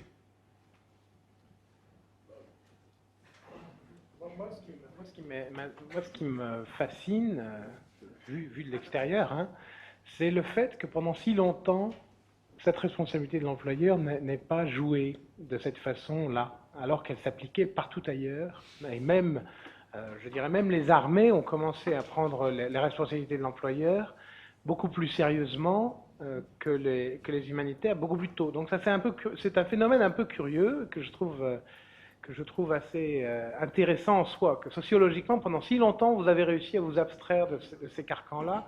C'est en soi assez miraculeux. Et bon, ça, je ne l'explique pas, mais il faudrait que... Je pense que ça, c'est lié à la nature du contrat d'engagement, enfin de l'engagement du volontariat humanitaire, dans une large mesure. Mais la responsabilité vis-à-vis du personnel local, à mon avis, c'est un vrai sujet intéressant, parce que je pense qu'objectivement, autant Henri Dunant se moquait éperdument de la santé psychiatrique de son chauffeur, autant je pense que jusque dans les années 70, le personnel local avait quand même un statut inférieur, voire même plus tard, et qu'on ne prenait pas, on prenait leur sécurité moins en compte, et surtout on la prenait peut-être pas de façon aussi globale. On ne prenait pas en compte leur famille ou le fait qu'après qu'ils aient quitté l'emploi, ils puissent quand même être victimes de représailles. Ce genre de choses-là était relativement peu calculé. Et c'est en soi intéressant comme évolution. Il y a aussi, pour revenir sur ce que tu as dit au niveau des libertés individuelles, moi j'étais assez choqué de voir dans un document qu'on donnait aux nouveaux humanitaires qui arrivaient dans une ONG, où la première ligne c'était les règles de sécurité priment sur les libertés individuelles. Donc les libertés individuelles, on parle c'est des libertés fondamentales, c'est des libertés de circuler et de venir, c'est des libertés de conduire par exemple, etc. On peut effectivement, à un certain moment effectivement penser que ou amener des limitations à ces libertés individuelles, par exemple en cas de tremblement de terre ou en cas de conflit civil, etc. En fait, il y a des règles. Passer outre les libertés individuelles doivent être proportionnées. Donc les restrictions aux libertés individuelles doivent être proportionnées à la menace et doivent être limitées dans le temps. Alors le problème que je retrouve en Haïti, c'est que les règles de sécurité, telles que par exemple le couvre-feu, ou les mesures contraignantes en matière de déplacement, les no walking policy, etc., elles sont imposées de manière permanente, certaines depuis la fin du séisme, donc depuis après le séisme, donc depuis le 12 janvier 2010. Donc non seulement c'est ça, de manière permanente, et en plus, très souvent, elles ne sont pas justifiées par le motif invoqué, c'est-à-dire la sécurité. Elles sont invoquées pour des motifs organisationnels ou de gestion de staff. C'est-à-dire qu'on impose un couvre-feu, peu importe par exemple que la menace soit plus importante pendant la journée que la nuit, le couvre-feu c'est la nuit, et c'est pour éviter que les humanitaires rentrent bourrés à 2 h du matin, parce qu'ils ne pourraient pas assumer le boulot le lendemain, parce que, et ça c'est un autre type de risque, les risques sont multiples, hein, c'est un risque réputationnel. Mais c'est là pour dire que les règles de sécurité ne sont pas toujours imposées pour le motif invoqué, la sécurité, mais pour d'autres raisons. Et là, on est dans une véritable problématique entre à quel moment est-ce que les règles de sécurité peuvent primer sur les libertés individuelles, quels sont les droits des humanitaires. C'est une question qui, d'ailleurs, ça m'étonne qu'il n'y ait pas encore eu de procès de certains humanitaires qui se choquent, qui s'offusquent des règles qui violent leur propre liberté. Mais je serais étonné de voir effectivement quelle serait la conclusion d'un tel, ou quelle serait la jurisprudence à ce niveau-là. Bonsoir, je suis Loïc Gégère. Loïc Gégère, j'étais chef de mission pour MSF Bruxelles en Syrie jusqu'à il y a peu. Sur la vision du risque, au-delà de l'aspect légal, je me demande s'il n'y a pas un aspect psychologique assez fort, que ce soit au niveau individuel, des personnes qui sont en charge de la sécurité dans cette organisation, ou que ce soit au niveau de l'organisation elle-même. J'aurais une certaine parallèle entre le bunker et le guideline sécu. Pourquoi est-ce qu'on se sent personnellement plus en sécurité dans un bunker, alors que de nombreux exemples nous montrent qu'on peut très bien être attaqué dans un bunker, c'est même plus facile pour nous localiser. Et pourquoi est-ce que l'organisation se sent plus en sécurité si son personnel est dans un bunker? De la même manière, est-ce que le rôle du guideline sécu, alors qu'on sait pertinemment par expérience qu'il n'est pas du tout rationnel, sinon tout le monde aurait le même couvre-feu à Haïti, par exemple. Donc, il n'y a pas de rationalité dans le guideline sécu, sinon on aurait tous le même. Le fait que 2 sections MSF arrivent à avoir des guidelines sécu dans la même ville prouve qu'il n'y a pas de base rationnelle si on parle dans un point de vue criminologue ou universitaire. Mais est-ce qu'il ne joue pas un rôle psychologique qui permet de rassurer l'organisation sur « j'ai fait ce que j'ai pu », mais au-delà de ça, pour avoir eu à assumer des responsabilités de sécurité dans des contextes un peu compliqués, qui ne rassure pas aussi, nous, en tant que responsables sécurité dans ces organisations, moi, en tant que chef de mission, d'avoir un guideline sécu en Syrie, de me dire, bon, bah, au final, je sais que je ne vais pas faire face à des comportements irrationnels. Et c'est là où je pense, là où je critique un peu la lecture que vous avez et qu'on entend beaucoup dans faire confiance aux humanitaires, oui, faire confiance au personnel, oui, d'un côté, oui, mais il faut aussi se rendre compte qu'on est avec un personnel qui vient des fois pour 3 semaines, des chirurgiens qui viennent de New York, qui n'ont jamais quitté leur quartier et qu'on envoie au milieu d'une guerre civile où les bombes tombent. Et c'est aussi leur mettre, je pense, une surresponsabilité que d'espérer de ces gens-là ou de leur demander d'être capables d'assimiler le contexte de la guerre civile en Syrie en 3 heures de briefing. Et donc, est-ce qu'on peut, comme ça, jeter un peu aux orties le guideline sécu qui permet aussi de donner on va dire, des frontières à ça, mais tout en étant, enfin, en tous les cas pour moi, convaincu que ce guideline sécu n'est pas rationnel, il est avant tout psychologique au niveau de l'organisation. Donc est-ce qu'on ne pourrait pas avoir une lecture psychologique, vu qu'il y a la psychologie dans la criminologie? En réponse rapide, moi je ne fais confiance à personne, donc c'est lui qui en fait fait confiance. Mais le côté psychologique, par contre, me semble absolument essentiel. Mais ça vient. Moi, ce qui m'intéresse, c'est de voir comment des idées, des concepts évoluent dans le temps. Et comment est-ce que, bon, un guideline sécu, ça reste un bout de papier. Si ça n'est pas forcément, c'est sécurisant comme c'est incantatoire un peu aussi. Donc ce côté, bon. Mais alors les incantations, est-ce qu'on change d'incantation régulièrement? Je ne sais pas. Ce qui m'intéressait, c'est de savoir comment ça évolue, ces incantations. Voilà. Je ne nie pas leur utilité, ni psychologique, ni même leur effectif. Le fait que ça permet de mettre un cadre disciplinaire autour d'individus qui pourraient faire n'importe quoi, ça je ne nie pas. Mais ce qui m'intéressait, c'est pourquoi ce guideline sécu, aujourd'hui, pourquoi un différent il y a 10 ans, pourquoi il y en a 2 différents chez MSF dans le même endroit. Ça, c'est des sujets intéressants. Et c'est aussi pour reprendre ce que j'avais dit tout à l'heure, effectivement, ces règles on peut comprendre qu'effectivement, après le tremblement de terre, qu'on a des équipes de 50 personnes qui arrivent ou même plus, des règles de sécurité, de telles règles peuvent se justifier pour gérer un staff aussi nombreux. C'est pas pour des raisons de sécurité, c'est des raisons de gestion de staff.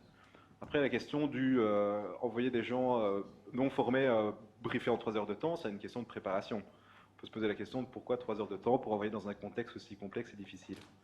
Puis le troisième point, selon moi, c'est justement le fait de règles qui sont parfois décontextualisées ou parfois beaucoup trop contraignantes, ont tendance à décourager du staff expérimenté à revenir travailler dans ces organisations-là.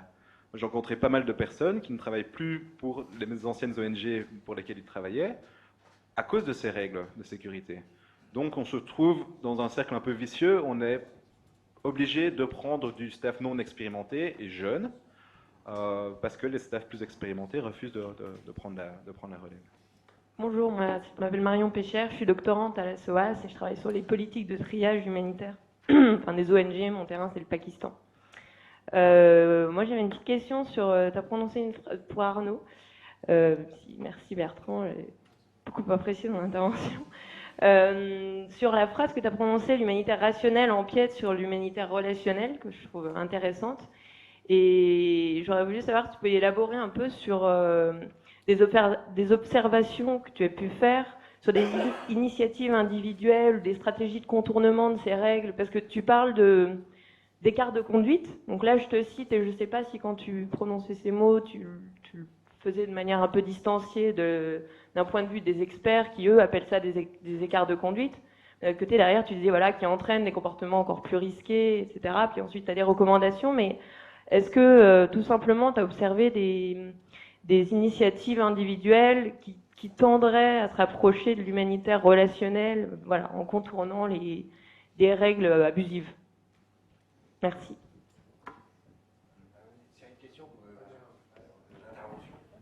Question. Bonsoir, je m'appelle Pauline Zerla et en fait j'ai une question par rapport à Arnaud, ce que tu as dit sur le mimétisme des ONG. Parce que j'étais sur le terrain en RDC récemment et j'ai remarqué qu'il y avait aussi une certaine réticence de beaucoup d'ONG d'adopter de nouvelles politiques ou bien que conscients des limitations que les politiques de sécurité imposaient à leur travail, ne voulaient pas tenter quelque chose d'autre parce que ça allait d'une certaine façon, justifier ou non, mettre... je sais pas comment, je trouve plus mes mots en français, donc je veux dire en anglais, highlight le travail de cette ONG en particulier, et donc du coup amener un risque encore plus grand à cette ONG-là parce qu'elle fait ça différemment de tous les autres. Et je me demandais si cette crainte était présente à Haïti également, et donc qu'est-ce que ça nous disait ou qu'est-ce qu'il fallait faire du coup. Claire, je travaille au Crash, ça va rebondir un peu sur ce que vous avez dit, ce que tu as dit. Ton prénom c'est quoi? Loïc, non, Loïc, oui. Moi, je suis vraiment d'accord avec ce que tu as dit sur le fait que les règles de sécurité aussi, comme tu dis Bertrand, sans chercher à porter un regard normatif dessus, mais les règles de sécurité, elles répondent aussi à un souci d'efficacité de la gestion du groupe. Et quand tu opposes, tu arrêtes toi. quand tu opposes liberté individuelle versus gestion de la sécurité, toi aussi finalement tu reproduis un peu le même travers qui est de parler au nom des gens. C'est-à-dire que tous les deux vous avez souligné le fait comme un paradoxe qu'il n'y ait pas plus de procès que ça pour privation de liberté individuelle. Quand on va au Club Med et qu'on on laisse ses sous au vestiaire et qu'on accepte de mettre un petit collier de perles autour de son cou en acceptant de payer en monnaie de je sais pas quoi pour acheter son jus de fruits, c'est pareil, il y a une soumission des individus aux règles de groupe. Et pour rebondir aussi sur la remarque que faisait Marion, dans tes travaux, tu as beaucoup fait d'observations allant dans le même sens, mais est-ce que tu as vu repérer des initiatives un peu subversives? Parce que je pense qu'on est plusieurs MSF à avoir plus ou moins tenté à certains moments justement d'échapper aux côtés règles de conduite, etc. et constater, pas toujours, mais à certains moments, que c'était le groupe lui-même qui cherchait activement finalement à se soumettre à ces règles dans un souci d'efficacité de la vie en groupe, parce que 3 semaines, le chirurgien, c'est compliqué, c'est pas productif, et il y a aussi un peu de la pensée magique, à mon sens, qu'on fait un peu l'avocat du diable aussi, dans l'idée que l'acculturation et la divagation en ville va permettre, par simple prise de contact avec l'autre, de saisir un environnement. Donc, encore une fois, dans un souci d'efficacité, et pour les humanitaires, en tout cas, me semble-t-il, ça devrait, on doit peut-être commencer par ça. L'objectif de la sécurité, c'est bien de pouvoir continuer à agir sans consacrer trop de temps à la gestion de la sécurité. Donc, il y a aussi des mesures qui sont, celles que tu décris, qui sont, j'ai envie de dire, coûteuses d'un point de vue gestion, parce que pouvoir expliquer au chirurgien qui part 3 semaines dans quel environnement il va débarquer, etc., d'un point de vue gestion des ressources humaines, en termes de coût-efficacité, c'est pas forcément très rentable. Jusqu'il n'y a pas très longtemps, tu avais les deux logiques qui étaient encore en présence. Le discours du « il faut boire le thé avec les... » Il faut boire le thé sous le baobab, et donc un discours qui est un peu de grand voyageur, d'acculturation, pensée magique peut-être, sans aucun doute, mais aussi beaucoup de gens y croient, et beaucoup y croyaient. Et il me semble, ce qui est intéressant, c'est que ce langage-là, ce discours-là, a décliné de façon phénoménale dans les 15 dernières années. Alors il a décliné sous des pressions internes, externes, je ne sais pas, c'est ce qui m'intéresse de savoir, c'est comment est-ce que ce discours a décliné, mais il était encore présent il y a 10 ans. Tu lis les textes qui sont sortis à l'époque de La Mancha, il y avait plein de cette revendication de la proximité qui n'était pas perçue comme une perte de temps, dans le sens où elle permettait une série d'actes médicaux qui auraient répondu à une demande plus réelle que celle qu'on essayait d'imposer aux individus. Bon, donc moi, personnellement, c'est pas mon domaine, mais moi, ce qui m'intéresse, c'est pourquoi ce discours-là est en retrait, mais vraiment, vraiment en retrait marqué, il me semble, dans les pratiques de toutes les ONG.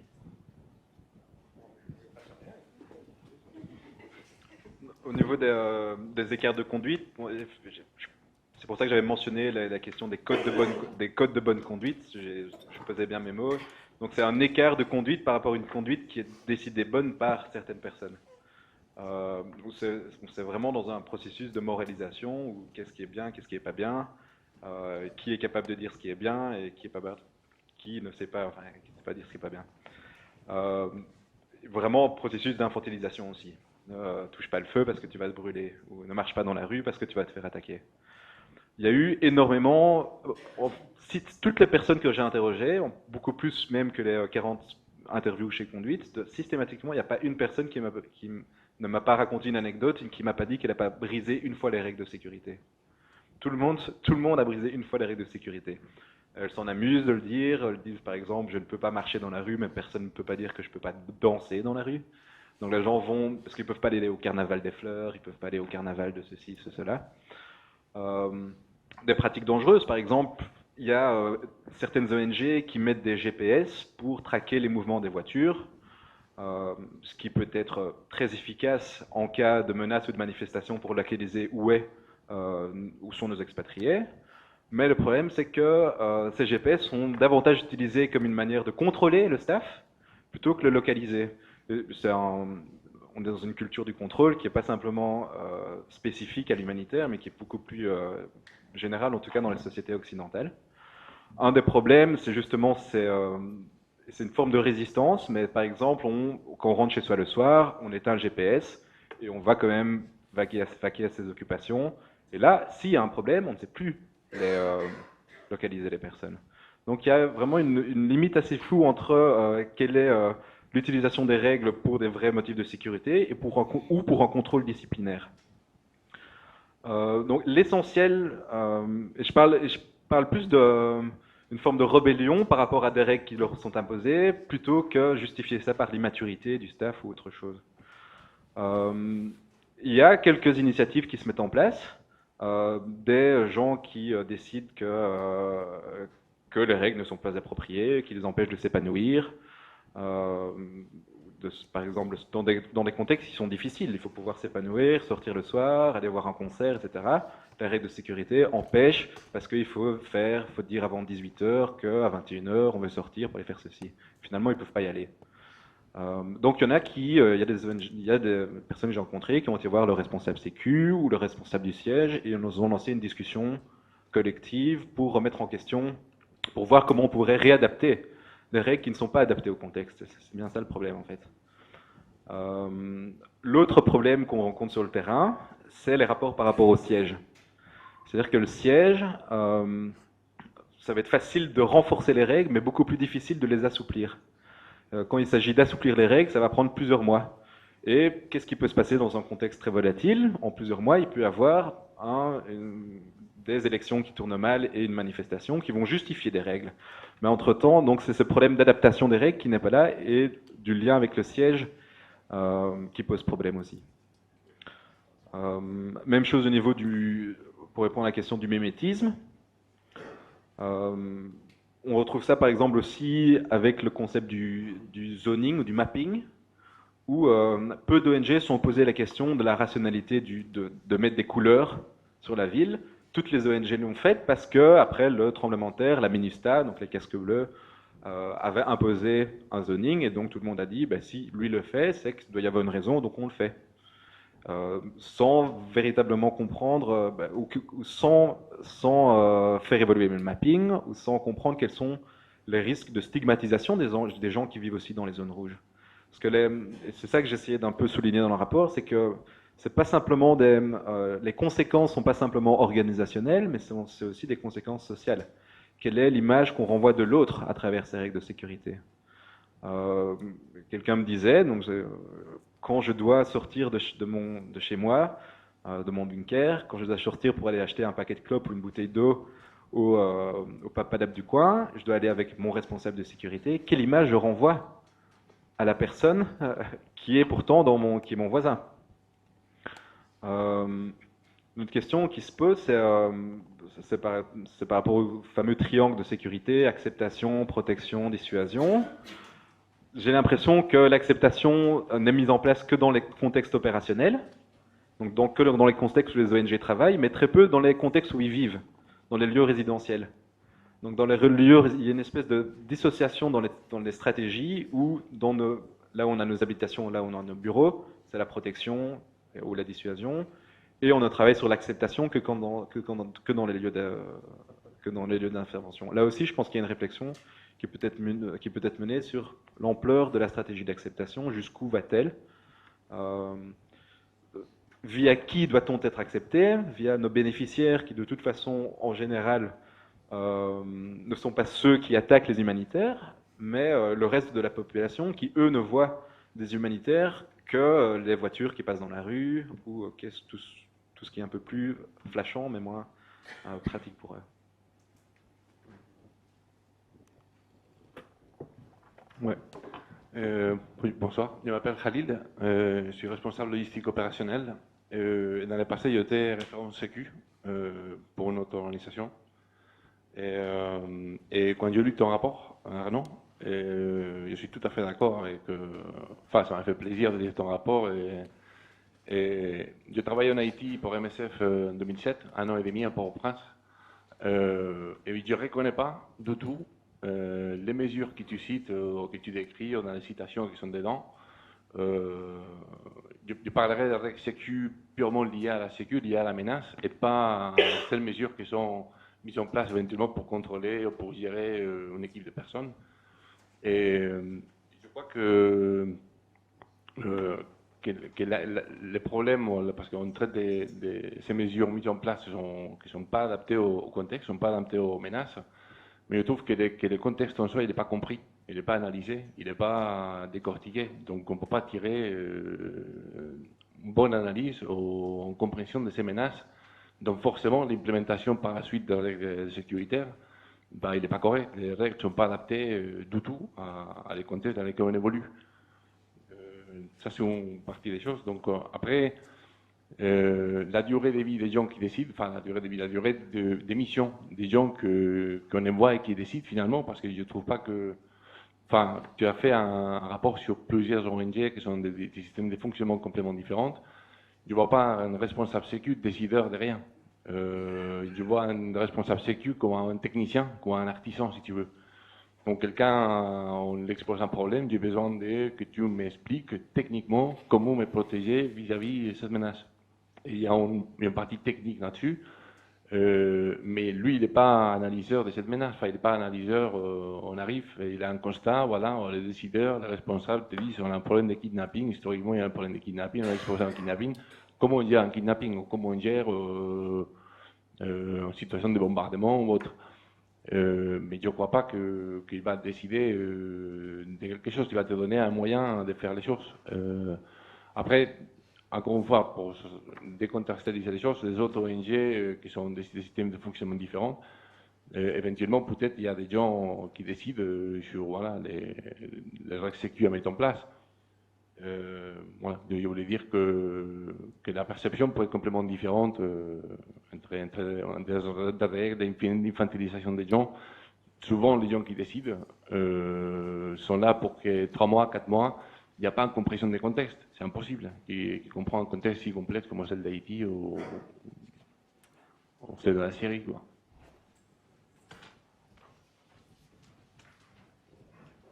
Oui, bonsoir, moi je m'appelle Philippe, je suis adjoint responsable de programme ici, et enfin je voulais surtout parler en tant qu'ancien chef de mission. Je voulais rebondir sur l'exemple de Loïc tout à l'heure, là, du chirurgien new-yorkais de 30 ans qui débarque, et effectivement dans l'établissement de nos règles de sécu, on se profile toujours sur le plus petit dénominateur commun, et on doit traiter un peu tout le monde de la même manière, de manière équitable. Donc, effectivement, c'est de l'infantilisation, puisqu'on prend le cas le pire, c'est-à-dire, ou comme tu disais, quelqu'un qui ne connaît pas du tout le contexte, qui n'a jamais voyagé, qui est immature, etc. Et par contre, on a affaire à, je ne sais pas combien, 120 nationalités, tout MSF confondu, tous les âges confondus, toutes les expériences confondues, et on doit s'aligner sur vraiment le plus petit dénominateur commun. Et ce qui est vraiment...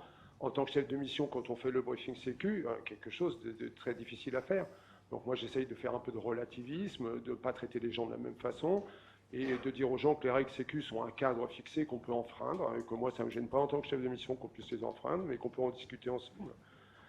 Effectivement, ça peut amener des problèmes. Jusque-là, j'en ai pas eu, donc tant mieux. Bon, voilà. Et c'est par exemple sur les histoires de cul, de cœur, enfin je sais pas, etc., hein, où chacun met la limite où il veut entre les deux. Il y a effectivement des MSF où c'est marqué, ou même des contextes, MSF France à Will, c'est marqué ça, interdiction de relations affectives de cul, intercourse, enfin je sais pas, avec du personnel local. Donc moi, il y a plein de gens qui sont ici dans ce bureau, qui sont mariés avec des gens qu'ils ont rencontrés sur le terrain. Donc ça, pour moi, ça tombe vraiment... Enfin, je ne comprends pas ce genre de choses. Et je voulais juste ajouter un petit truc pour Bertrand. On parlait du thé, on va boire le thé, machin. Et pourquoi ça change, pourquoi ça disparaît? Je dirais la première raison, c'est la télé partout et le disque dur. Tous les gens qui arrivent avec leur disque dur, c'est qu'est-ce qu'on regarde ce soir? Donc il y a un certain confort dans les règles de sécurité envers les expatriés, parce que ça les renvoie dans leur chambre. Et ils préfèrent souvent regarder une série plutôt que d'être confrontés aux gens qui sont autour d'eux. Ouais, c'est vrai effectivement que c'est une question de confort. Le déplacement, par exemple, il y a des gens qui ne se peignent pas du tout du fait, sous forme de règles de sécurité, de ne pas pouvoir conduire. Et déjà, ce qui est une règle de sécurité qu'on pourrait questionner pour les mêmes raisons qu'on a expliquées. Mais c'est simplement parce que c'est un confort, le fait de pouvoir, quand on veut aller faire des courses, quand on veut aller sortir quelque part, appeler et avoir un chauffeur, c'est une question de confort. C'est vrai qu'il y a ça. Rationalisation de l'usage du véhicule aussi. Et de rationalisation, bien sûr, économique. À nouveau, moi. Je reviens sur cette question de la psychologie par rapport à la gestion de la sécurité, justement pour éclairer la question des changements de la perception du risque. Dans les organisations humanitaires, chez MSF en particulier, la gestion de la sécurité est aujourd'hui extrêmement personnalisée. C'est-à-dire qu'on identifie des individus au sein de l'organisation qui sont responsables de la sécurité du staff, que ce soit un coordinateur terrain avec son staff terrain, un chef de mission, on remonte la chaîne jusqu'au directeur général. Est-ce que le fait qu'on pourrait mettre un parallèle entre la personnalisation de la responsabilité de la sécurité dans les organisations et le fait qu'on va de plus en plus recourir à des outils qui permettent de porter cette voix d'un individu auprès de tous. Au final, on pourrait considérer que le guideline sécu permet d'avoir sans arrêt la réponse du chef de mission à toutes les questions de sécurité que tu te poses au quotidien. Mais aussi avec, du coup, une dimension psychologique beaucoup plus grande, vu qu'il y a un individu qui, avec un cerveau et des émotions, qui doit assumer ça. Et je pense que c'est un élément de réponse important au fait que tu mets 2 minutes à mettre une règle de sécurité contraignante, 3 mois ou 6 mois à l'enlever. Parce que c'est extrêmement facile de préserver. Et en général, tu te barres, tu finis ta mission, et tu mets ça dans ton rapport de passation en disant « il me semblerait pertinent, mais j'ai pas eu le temps ». Parce qu'une fois encore, en tant que responsabilité personnelle, que cette personnalité soit donnée par l'organisation, légale, donc est-ce qu'il y a aussi une composante légale, ou parce qu'on l'assume en tant que tel, le fait d'enlever cette règle s'il y a un problème le lendemain, tu t'en sens personnellement responsable. Donc, est-ce qu'on peut faire un parallèle par rapport à la guerre de 1870 ? Et ensuite, peut-être que cette gestion de la sécurité n'était pas personnelle par rapport à la guerre 14-18 de l'humanitaire, où il n'y avait peut-être pas un individu au sein du groupe, au sein du projet ou au sein de la mission qui était identifié comme responsable de la sécurité, et où donc on était au final moins dans la psychologie de la sécurité, et peut-être dans une approche qui, de manière paradoxale, était plus rationnelle, enfin je ne sais pas si rationnelle, mais en tous les cas, la responsabilité étant partagée, on n'avait pas besoin de ces outils, on était moins... C'était des petites équipes. C'est les équipes. La taille de l'équipe. La taille des équipes, et puis il y a un autre domaine important, c'est que souvent la sécurité était imposée par d'autres acteurs. Et ça, c'est un domaine dont on parle un peu moins, mais par exemple, il y avait des règles de sécurité imposées, comme, je ne sais pas, les camps cambodgiens, par exemple, il y avait des règles qui étaient imposées par les Thaïlandais, par les Khmers rouges ou n'importe qui, enfin tous ceux qui agissaient. Et le fait est que cette idée que la sécurité est un problème autogéré en isolat par une NGO, ça me semble, c'est peut-être un peu nombriliste en fait. Il y a quand même d'autres acteurs autour, il y a d'autres acteurs qui imposent des règles aussi, parfois très contraignantes. Rares et éloignées. Oui, mais enfin des couvre-feux. Le poids des règles. Le poids des règles, c'est quand même un terme. Mais ça, c'est. Et justement, il y a un côté normatif qui est vraiment intéressant. Et juste pour répondre à qui boit le thé, le coordinateur terrain, vu qu'on a délégué cette relation à la communauté au coordinateur terrain. Et on personnalise, et moi je pense qu'il y a un éclairage intéressant de ce côté. Le constat que tu dresses, il est homogène, ou est-ce que tu vois vraiment des différences entre différentes organisations dans la manière d'incorporer cette culture de la célérisation, de la bunkérisation? Et ensuite, pour revenir sur les formes de résistance, on a beaucoup parlé de liberté individuelle, aller boire des coups, aller au marché, etc. Mais est-ce que tu as pu observer aussi des résistances dans l'action, c'est-à-dire des gens qui disent, qui violent quelque part les règles sécu, non pas pour aller boire des coups, mais pour faire des coups opérationnels? Déjà au niveau et ça peut aussi répondre à la question, c'est vrai que l'idée c'était pas de faire un benchmarking, de brosser toutes les règles de sécurité de toutes les ONG pour être sûr de ne pas en oublier une, c'est de dresser un portrait général des ONG humanitaires. J'ai aussi interviewé des ONG de développement dont et la plupart d'entre elles n'ont pas ce même genre de règles de sécurité. C'est assez intéressant parce que elles travaillent souvent dans les mêmes zones d'opération que les ONG humanitaires. Mais l'approche est différente sans qu'elles soient plus victimes de crimes ou d'autres actes. Ou les confessionnels. Oui, oui.